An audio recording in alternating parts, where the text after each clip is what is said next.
직장인 자살 50문 50답. 8번째 질문. 자살 원인이 개인적 원인과 업무적 원인 둘 다 있는 경우에도 산재가 되나요? 결론부터 말씀드리면은 자살의 동기 또는 이유가 어떤 재해자의 사적인 이유와 업무상의 사유가 겹쳐 있는 경우다 하더라도 자해 행위의 주된 이유가 업무상 사유 때문에 재해가 발생했다라고 본다면은 얼마든지 업무상 질병으로 인정할 수가 있습니다. 그러나 실제 근로자들의 자살 산재 신청 사건을 조사하다 보면은 그 재해자의 사적인 사유와 재해 당시에 했던 업무상의 어떤 스트레스나 이런 사유가 혼재되어서 나타나는 경우가 많기 때문에 이 둘을 명확히 이렇게 구분하기가 쉽지는 않습니다. 또한 사적 사유하고 업무상 사유가 겹쳐 있는 경우 또 어떤 사유를 특히 주된 사유로 볼 건지 똑같은 사건을 판단하는 우리 업무상 질병 판정위원들도 어떤 사람은 이분은 사적인 사유가 주된 원인 같다라고 판단하시는 분이 있는가 하면은 또 어떤 분은 사적 사유는 있었지만 업무적 이유가 더 주된 원인인 것 같다 이렇게 의견이 갈리는 경우가 흔치 않게 있습니다. 재해자가 사망 직전에 유서 등에 본인의 어떤 자살 사유라든지 자살 당시 어떤 심리적 상태라든지 이런 게 좀 자세히 기술되어 있으면은 어느 게 사적 요인이고 어느 게 업무적 요인인지 또 어느 게 주된 건지 어느 정도 구분이 가능한 경우도 많은데요. 근데 의외로 근로자들 자살 사건을 조사하다 보면은 유서가 없는 경우가 상당히 많습니다.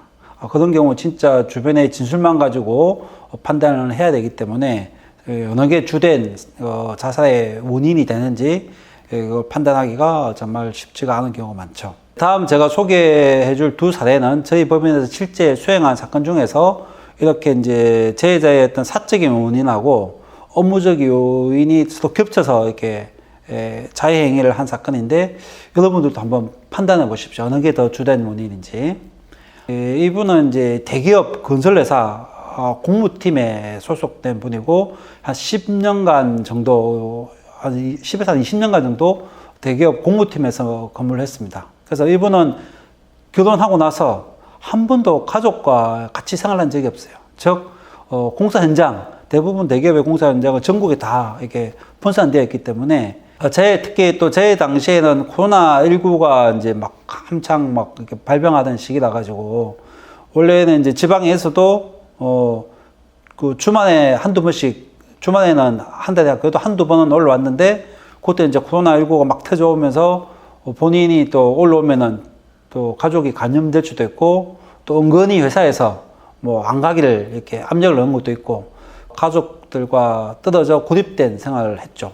대부분 공무팀이 하는 일이 하청업체들을 관리하는 거거든요. 하청업체들의 어떤 대금 지급 문제나 어떤 공사의 공정률 문제나 이런 걸 주로 관리하다 보니까 잦은 충돌과 또는 심한 언쟁을 하는 게 일상 다반사일 정도로 그런 게 반복되어 왔고 그런 것 때문에 많은 스트레스를 이분은 받고 있었죠.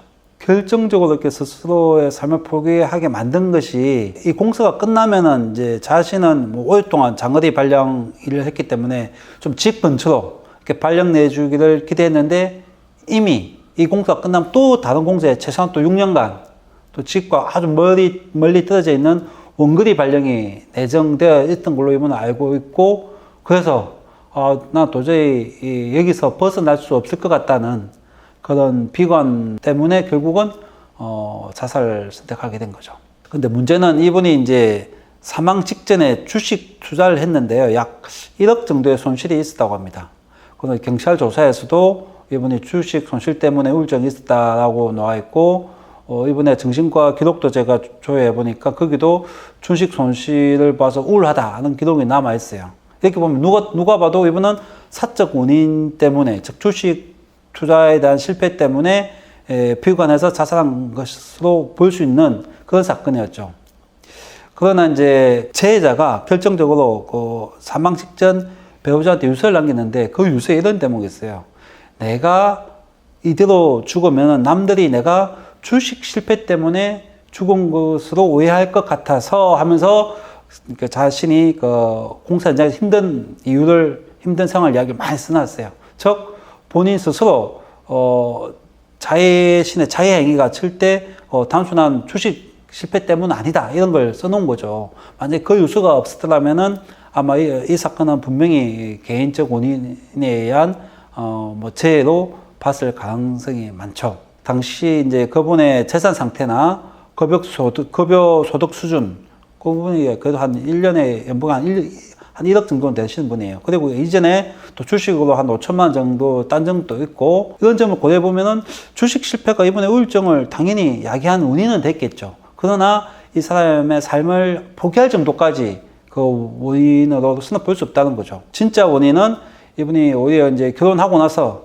단 한 번도 가족과 생활하지 못하고 계속 장거리에 발령 나면서 정말 어린 귀여운 딸이 있었는데 그 딸조차 이렇게 보지 못하는 객지에 혼자 남아서 할 게 없잖아요. 그 먼 시골 거기에서. 그러다 보면 점점 이렇게 우울증이 올 수밖에 없는 거거든요. 그래서 제가 볼 때는 이분의 어떤 직업 환경 또는 작업 환경 또 그 당시에 또 결정적인 거는 이분이 공무팀장 위에 있던 분이 갑자기 다한테 발령남으로 인해서 그분의 어떤 직무 스트레스까지 이분이 다 책임져야 했기 때문에 이런 게 겹쳐서 이분은 주된 자살 원인이 된 거죠. 이분은 지금 계속 진행 중이기 때문에 어떻게 판정이 날지는 조금 지켜봐야 될 것 같고, 두 번째 사례는 이것도 저희들이 뭐 진행했던 사건 중에 하나인데, 이 부분은 약간 부부싸움이 잦았던 사안이에요. 그런데 이제 실제 내용은 음성 과도도 있었고 이렇게 사적인 요인과 업무적 요인이 겹쳐지는 사례인데, 이분도 이제 공기업 아주 인사기획팀에서 근무했던 분이고, 공기업에서는 아주 중요 핵심 부서죠. 공기업은 매년 이렇게 정부로부터 경영성과 평가를 받거든요. 근데 이분이 그 정부 경영성과 평가의 실무를 총괄하는 책임자 역할을 맡게 됐어요. 사망 직전 일주일간의 그 은퇴 기록을 쭉 조사해 보니까 그 일주일간 그 매일 회사에 남아서 출력 근무를 했던 기록이 남아 있었어요.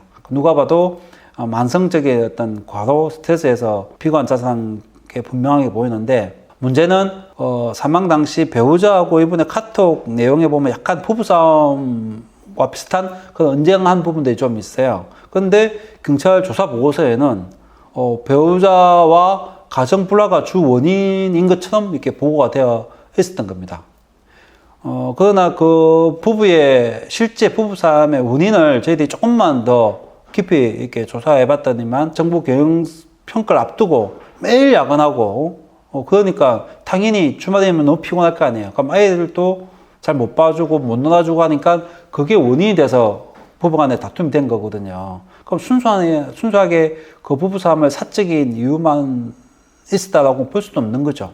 타살 흔적이 없으면은 업무적으로 어떤 환경에 어디에 어떤 스트레스가 있었는지 그런 거는 지금 경찰 뭐 조사 지침에 없어서 그런지 모르겠지만은 거의 제대로 조사 안 한단 말이죠. 그렇게 대충 카톡에 그런 사적인 사유가 있으니까 당연히 부부싸움에 불화가 내서 자살한 것으로 보임, 이렇게만 조사 보고서를 남겨놓으면은 가족들이 나중에 산재 신청해서 이걸 인정받는데 그 경찰 조사 기록이 진짜 이렇게 발목을 잡는 경우가 되는 거죠. 다행히 이제 이 사건은 저희들이 공기업 정부 경영 평가할 때 이분이 얼마나 야근을 많이 했고 그걸로 해서 얼마나 직무 스트레스를 많이 받았는지가 동료나 여러 가지 이분이 했던 자료들 다 근거로 해서 그런 것들이 인정이 돼서 이분은 그 당시에 어떤 직무 과로 스트레스가 주 원인이다. 부부간에 다툼이 있었다고 하지만 핵심적인 원인은 어떤 그 업무와 관련된 스트레스가 주 원인이다. 이렇게 돼서 이분은 다행히 산재 승인을 받게 됐죠.